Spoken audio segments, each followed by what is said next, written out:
Cumprimento a todos com a paz do nosso Senhor e Salvador Jesus Cristo. Aqui é o professor José Edmilson Júnior, do canal Teológico. E como já havíamos anunciado, inclusive naquele vídeo com a participação do pastor Wilson Faraço, aqui no setor de Pinheiros estamos estudando teologia por meio do material da FAESP, Faculdade Evangélica de São Paulo, ok? Então vamos dar início às gravações das aulas com material da FAESP, disponibilizado aqui no canal Teológico. E vamos iniciar pela matéria de missiologia. Então estamos aqui com o material, a apostila do curso da FAESP, curso básico, na temática de missiologia. Vamos estar utilizando para essa aula a apostila e também um livro que é citado aqui no primeiro capítulo da apostila de missiologia, de George W. Peters, da editora CPAD. Teologia Bíblica de Missões. Teologia Bíblica de Missões. Logo estaremos fazendo menção desse material.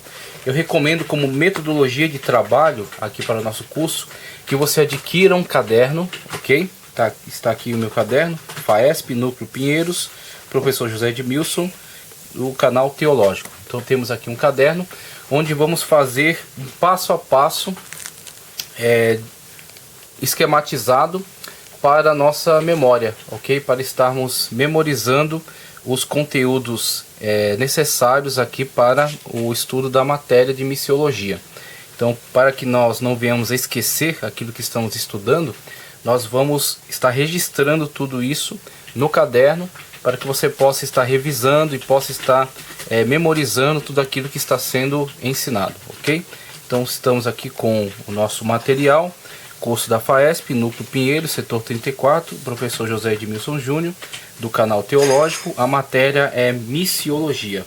Aula 1, Missiologia, Perspectiva Teológica da Missão. Então, para você visualizar isso no seu material, você vai pegar a sua apostila da FAESP e vai junto comigo visualizando aqui todo o seu material para que nós possamos estudar juntos, ok?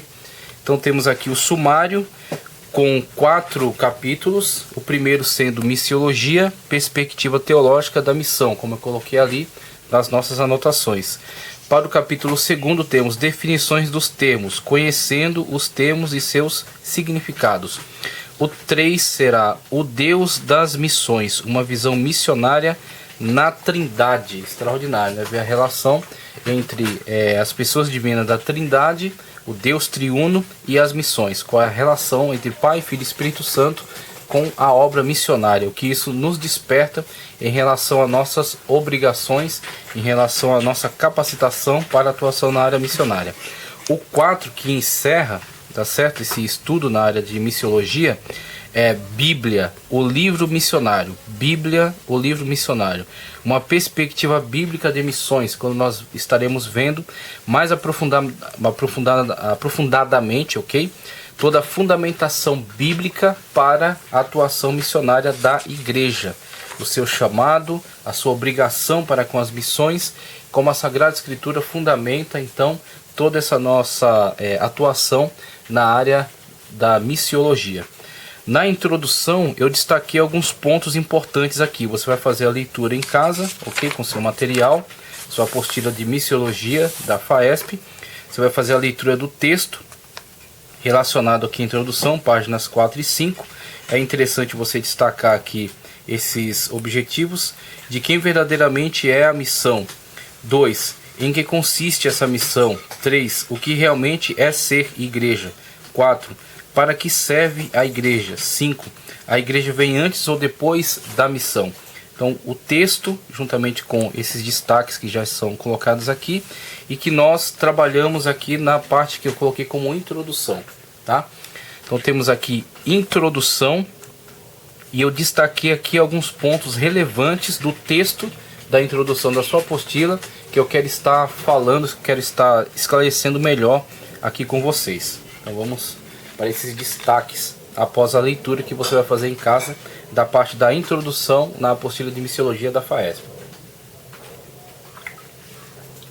O primeiro destaque que eu quero colocar, que eu extraio do texto da introdução é, primeiro, bases doutrinárias inegociáveis. O que os autores da apostila estão comunicando para nós quando falam acerca de bases doutrinárias inegociáveis.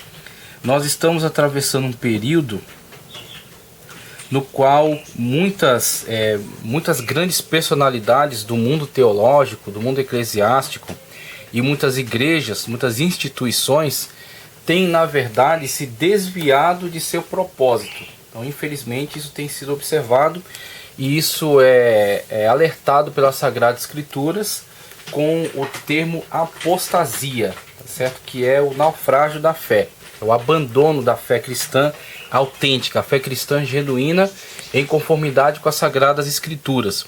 Então temos visto grandes homens que foram referência para os cristãos apostatarem, ok? Não vou citar nomes aqui, mas você é conhecedor de muitos que abandonaram os pressupostos da Sagrada Escritura para se adequarem às políticas, às ideologias que estão circulando na atualidade. Então nós temos visto, infelizmente, algumas igrejas apostatarem e tornarem-se heréticas, negando a crença num Deus Todo-Poderoso, negando a crença em Jesus como o único e suficiente Salvador, negando a crença na Trindade Divina. Então temos muitas instituições que apostataram e também muitos homens e mulheres de Deus que apostataram em relação à sua fé, abraçando práticas que são condenáveis pelas Sagradas Escrituras. Então, falar em missiologia, falar em atuação prática da igreja no campo das missões, é falar também numa igreja que é irredutível em relação à apologética, que é outra matéria que estaremos estudando também, em relação à defesa da sua fé, a defesa das bases, dos pressupostos doutrinários que são inegociáveis, as crenças fundamentais da fé cristã, que estão em conformidade com a Sagrada Escritura. A crença em Jesus como o único e suficiente Salvador, a crença na constituição do modelo familiar conforme nos descrito em Gênesis e ratificado pelo Senhor Jesus Cristo, um homem e uma mulher, um relacionamento monogâmico e heterossexual. É, por exemplo, uma defesa feita pela igreja, é uma doutrina inegociável e que tem sido motivo de apostasia por parte de algumas instituições e por parte de alguns indivíduos, homens e mulheres que eram servos e servas de Deus, mas que abandonaram sua fé ao irem contra esses princípios bíblicos e se adequarem às ideologias que estão surgindo. Então, uma missiologia praticada por alguém que sirva a Deus em espírito e em verdade e que está em conformidade com a integralidade das Sagradas Escrituras, é uma missiologia que é irredutível, que é inegociável em relação às bases doutrinárias, que proclama Cristo conforme a Escritura, que prega salvação em conformidade com aquilo que a Escritura nos diz que é salvação, através da pessoa bendita de Cristo, e que ratifica todas as verdades da Sagrada Escritura e não abre mão de nenhuma delas. Então, quando ele fala acerca de bases doutrinárias negociáveis, estamos trazendo à memória estas questões que estão sendo colocadas na atualidade, dessa apostasia que tem atingido muitos indivíduos e instituições. Por isso que uma missiologia em conformidade com a Sagrada Escritura é essa missiologia que defende essas bases doutrinárias inegociáveis. O segundo ponto que eu destaco é a responsabilidade na obra. Então, quando ele fala acerca de responsabilidade na obra, aqui no texto da introdução, ele está nos provocando com relação a sairmos da letargia, tá certo? A sairmos da estagnação. Porque, infelizmente, muitos crentes da atualidade têm tomado o mesmo caminho que foi tomado por certas igrejas históricas anteriores a nós, que infelizmente estagnaram na fé e acabaram tendo essa chama apagada, a chama do Espírito se apagou, o desejo missionário se apagou, o desejo por servir a Deus em espírito e em verdade também se arrefeceu. Então vimos ao longo da história muitas igrejas, muitos lugares adentrarem por essa estagnação e morrerem na fé. Então por isso que ele nos provoca em relação à missiologia como uma matéria que nos conscientiza da nossa responsabilidade. Temos privilégios, nosso principal privilégio é sermos salvos na pessoa bendita de Cristo Jesus. A gente vai ver o papel de Cristo Jesus como missionário à humanidade, trazendo o plano, realizando em si mesmo o plano de salvação à humanidade. Então, Temos acesso a essa bendita salvação em Cristo Jesus, é o nosso privilégio. Somos salvos pela graça em Cristo Jesus, mediante a fé. Nós cremos como nosso Salvador, temos nossos pecados perdoados, seu sangue nos purifica de todo pecado, sua justiça nos foi imputada, e nós então somos salvos na pessoa bendita de Cristo. Temos o Espírito Santo de Deus em nós, temos certeza de salvação, o Espírito Santo de Deus é o selo da promessa, somos predestinados às mansões celestiais, mas por outro lado somos responsabilizados também. Como estamos estudando na EBD da atualidade, a lição acerca de Ezequiel, profeta Ezequiel, somos atalaia para o mundo. E esse atalaia alerta o mundo quanto ao juízo que virá. E como ser livre, como ser resgatado desse juízo por meio da pessoa bendita de Cristo Jesus, o único caminho, verdade e a vida. Então temos uma responsabilidade para com o mundo que nos rodeia, de sermos testemunhas vivas da pessoa bendita de Cristo Jesus, de sermos representantes do reino de Deus onde quer que nós estivermos, ok? Então as bases doutrinárias inegociáveis, mesmo que tenhamos que pagar um alto preço quanto a isso, a responsabilidade na obra, somos chamados à responsabilidade. Terceiro ponto que eu destaco é a missão da igreja, Deus, igreja e mundo. Então temos, a partir da matéria de missiologia, uma conscientização, tá certo? Da missão da igreja. Qual é o papel da igreja? Porque quando nós não temos uma correta definição acerca de qual é o papel da igreja, a igreja pode ser desvirtualizada quanto à sua ação.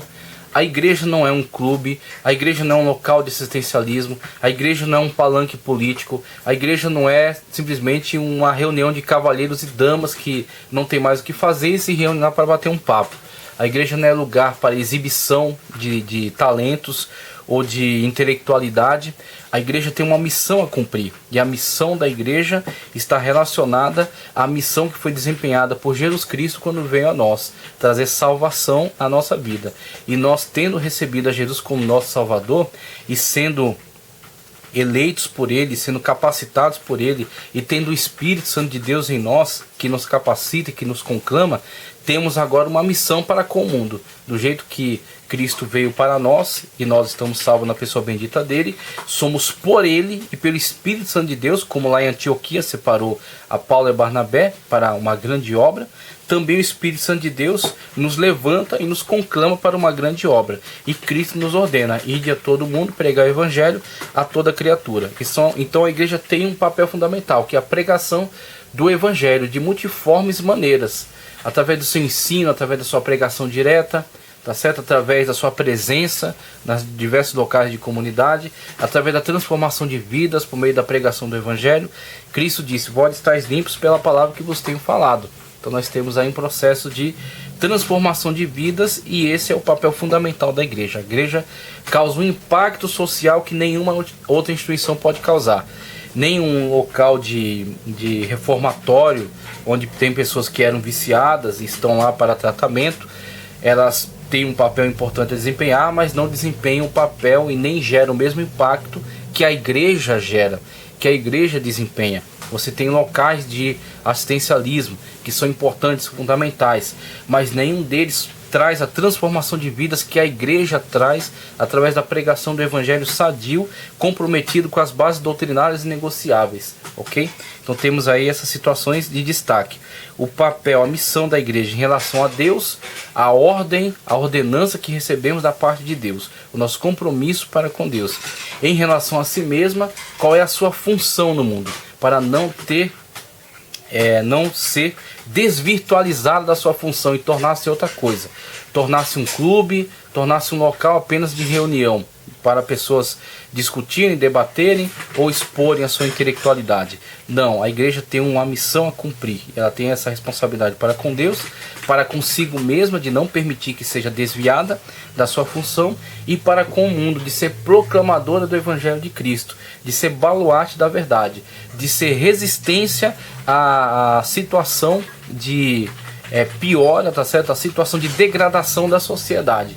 Ela resiste a essa degradação quando Cristo diz que nós somos sal da terra, nós somos luz do mundo. Então temos aí a missão, o papel, o chamado da igreja para com Deus, para consigo mesma e para com o mundo. O quarto destaque que eu trago em relação à introdução é a relação entre missões e teologia, que é outra discussão que ele vai trazer aqui nesse ponto.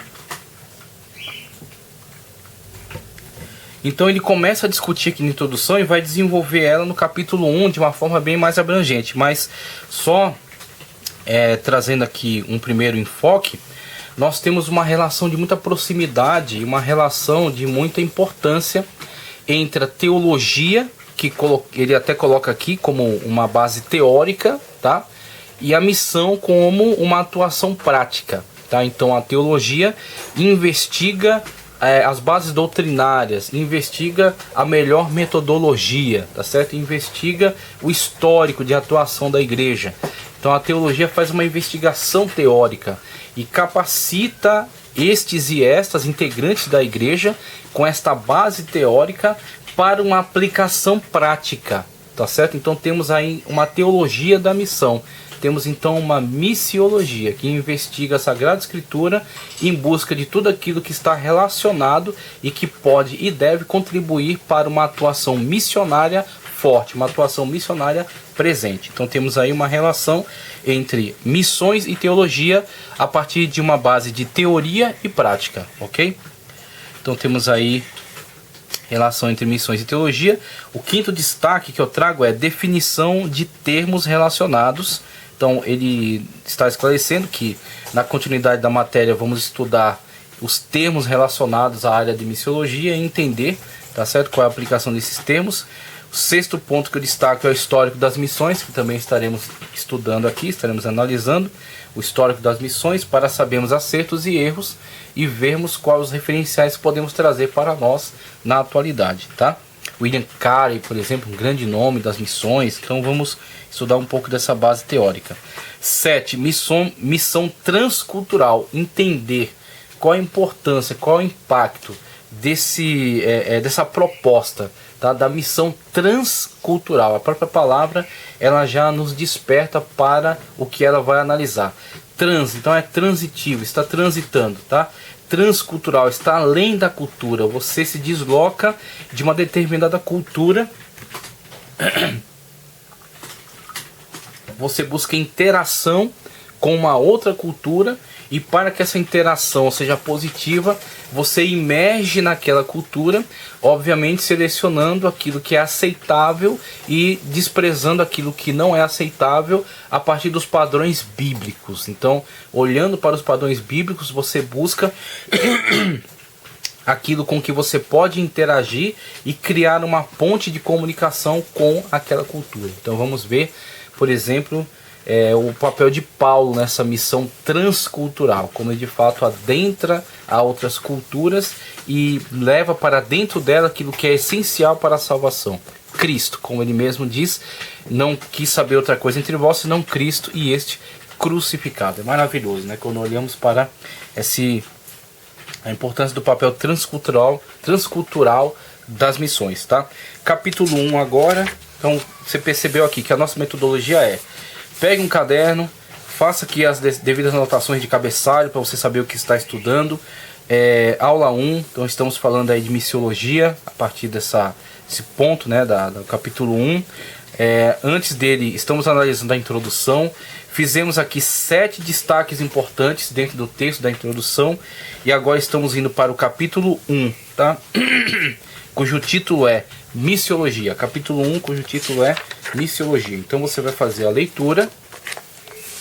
Em casa você vai fazer toda a leitura do capítulo 1. Estamos aqui na página 8.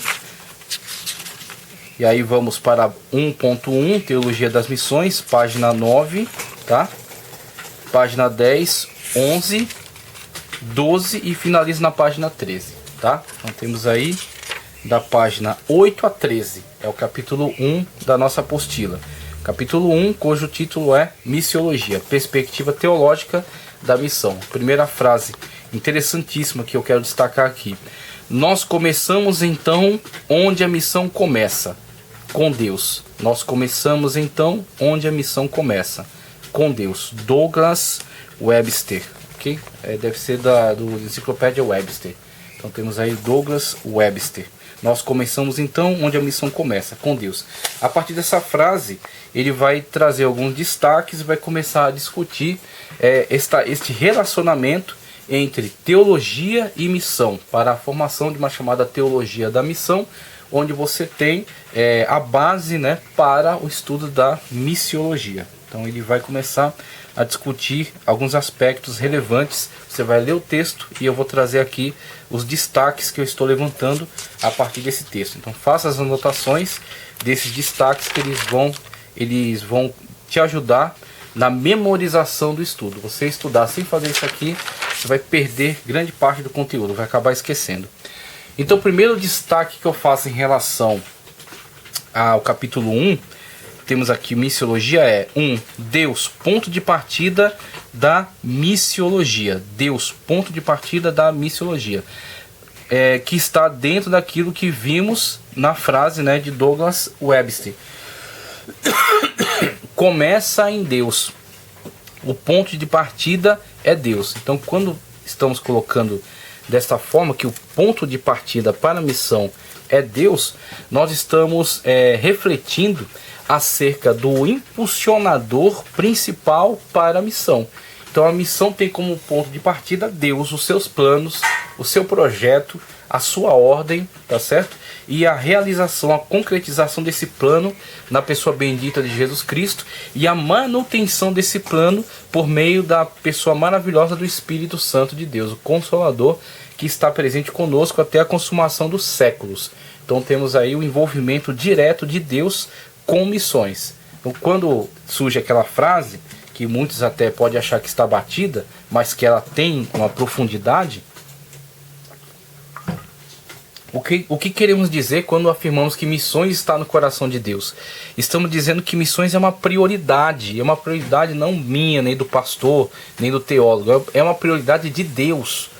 Tanto é uma prioridade de Deus que Deus enviou o seu Filho para a concretização desse plano missionário de salvação para a humanidade, disponibilizando salvação a todos, como está registrado na Sagrada Escritura, que ele veio para a salvação de todos, ok? Que o seu desejo é a salvação de todos, todo aquele que nele crê. Então você tem a situação na qual Deus de fato é impulsionador, é a fonte, é a origem, é o maior interessado na concretização desse grande plano, desse grande projeto. Então falar de missiologia é falar de algo que é prioridade para Deus. Então é por isso que estamos destacando isso aqui, tá? O segundo destaque que eu quero fazer é: a teologia deve ter propósito missiológico. A teologia deve ter propósito missiológico. Quando nós levantamos essa questão aqui de que a teologia deve ter um propósito missiológico, é para nós alertarmos quanto ao risco da teologia imergir demais no âmbito teórico, uma teologia de gabinete, uma teologia decorativa, uma teologia somente para você comprar um anel e colocar no dedo, você ter um diploma para pôr na parede, uma teologia apenas decorativa. Então nós temos que nos afastar desse risco, dessa teologia apenas como uma forma de exposição, como uma forma de engrandecimento pessoal. A teologia precisa ter uma aplicação, ela precisa ter uma ação prática, uma ação concreta. É isso que eu queria dizer. A teologia precisa ter um desdobramento numa ação concreta, porque senão ela é inútil, senão ela é inócua. Não tem por que você se debruçar sobre tantos tratados teológicos se você não tem um propósito de, com isso, aplicar numa ação concreta, uma ação de um ensinamento daquelas pessoas que precisam aprender acerca da Sagrada Escritura, alcançar almas que não têm contato com o Senhor Jesus Cristo, compartilhar a fé. Então a teologia necessita ter uma aplicação concreta num plano prático dentro do âmbito da missiologia, por exemplo, tá certo? Que ela venha trazer estudos, métodos, sistematizações para que as pessoas que estão em contato com ela sejam plenamente capacitadas para uma ação eficaz, uma ação que venha a trazer de fato resultados benéficos de almas aceitando a Jesus como seu Salvador e sendo então livres da condenação ao inferno, tá certo? E sendo integradas ao corpo de Cristo, a igreja. Então temos aí uma teologia que sai do gabinete e interage com a realidade. Terceiro destaque que eu faço: não se faz missão sem base teológica. E na verdade, quando a gente estudar o histórico das missões, vamos ver que durante algum tempo tentaram uma atuação missionária sem um estudo prévio, sem um preparo prévio, um estudo de linguística, um estudo histórico, um estudo das religiões comparadas, um estudo da teologia sistemática, das matérias que estão relacionadas à teologia sistemática. Tentaram então uma iniciativa motivada pelo desejo de ganhar almas, com uma motivação correta, mas com uma atuação equivocada. E isso, na verdade, trouxe grandes prejuízos. Por isso que aqui o autor faz questão de colocar essa questão muito clara, tá certo? De pontuar aqui de forma muito objetiva que não é possível a prática de uma missão sem uma boa base teológica. E de que teologia estamos falando? Estamos falando de uma teologia bíblica, ok? Não estou falando de uma teologia da libertação, nem de uma teologia liberal, não estou falando de uma teologia da missão integral, conforme tem surgido aí, é um dos braços da teologia da libertação, tá? Estamos falando de uma teologia bíblica, uma teologia que olha para a Sagrada Escritura como inerrante, tá certo? Como divinamente soprada por Deus, teopneustos. Então, uma teologia que respeita a sagracidade e a autoridade das Sagradas Escrituras e que está em relacionamento direto com Deus da Escritura, que tem Deus como sua base, seu princípio, tá certo? De atuação. Que partindo do grande desejo de Deus de trazer salvação à humanidade, se compromete com isso, se envolve com isso, também traz para si esse mesmo desejo, sente também esse mesmo desejo, a partir do comprometimento, do relacionamento que ele tem com Deus e do respeito que tem para com as bases doutrinárias e negociáveis que eu destaquei lá no princípio da nossa introdução, ok? Então temos aqui, não se faz missão sem base teológica. Estamos falando dessa teologia, de uma teologia bíblica, de uma teologia saudável, tá? Quarto destaque que eu trago aqui, inclusive o tempo já está quase acabando, a gente vai dar sequência em outro vídeo, no segundo vídeo. O quarto destaque que eu trago é equilíbrio entre teoria e prática. Equilíbrio entre teoria e prática. Não podemos ter uma prática totalmente desvinculada da teoria. E que teoria é essa? É a investigação teológica, a investigação sobre as bases bíblicas para a atuação. E não somente isso, mas a análise histórica da ação missionária. Como a igreja ao longo da história se envolveu com missões, como ela atuou em missões, como ela realizou missões, quais foram os seus erros, quais foram os seus equívocos, quais foram as suas correções, quem são os nomes que mais desenvolveram pensamento na área da missiologia, o que eles dizem acerca de boas técnicas de abordagem, técnicas de implantação de igreja, técnicas de penetração em povos que são desafios, são grandes desafios para atuação no campo missionário. A janela 10x40, o que é isso? Quais são os países que integram essa área geográfica? Quais são as dificuldades que esses países apresentam? Tá certo? Os países de governos comunistas ou governos islâmicos, quais são os riscos que oferecem a atuação missionária? Como podemos driblar esses riscos? Então temos toda uma investigação teológica dentro das Sagradas Escrituras e também saindo das Sagradas Escrituras e todo um campo de conhecimento sistemático voltado para o interesse missiológico. Então temos aí a necessidade de uma boa teoria, tá certo? A necessidade de uma investigação teórica, para que essa teoria ela alimente uma prática correta, com uma devida correção. A gente vai ver inclusive aqui um autor que vai falar acerca de o papel da teologia como correção e como validação, corrigindo os equívocos, validando aquilo que é correto.